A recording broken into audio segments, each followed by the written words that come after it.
Everything is something it isn't. Everybody is always somewhere else.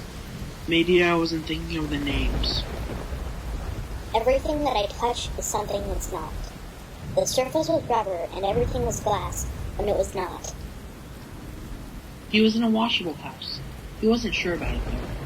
He saw how the other rats drove the professor crazy by jumping on the cards they were not supposed to jump on.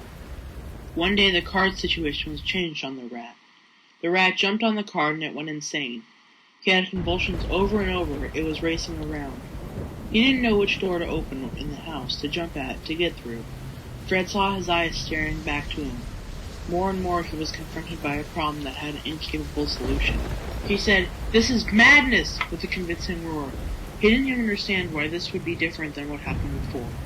He heard from his friends that where he was, which city he was in, what house he might not give away to what he seemingly wanted. Fred had been tested many times before, and to this he disapproves of it.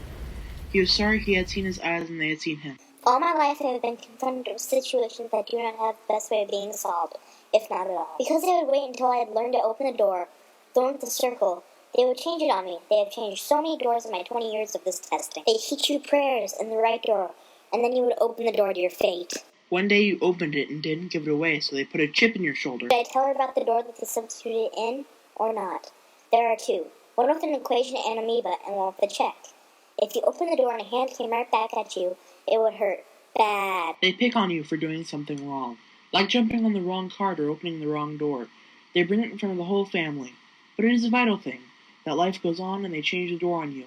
That's what they are for. For many days my heart has decided which door to open, and I have had many days of exploitation. One time they changed the door to our house and it was so bad that I could not get in, and I got a bloody nose. There are many days that I'm just tired for battling these doors. I wish they would stay the same. There's a special man out in Jersey that makes these doors.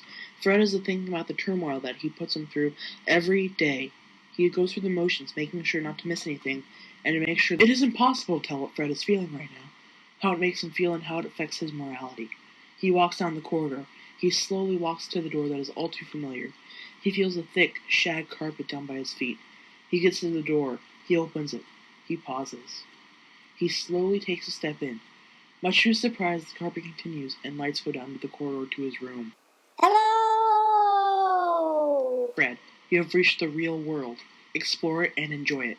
For the many doors before have forced your decision. This one does not. Therefore it is simple. Continue.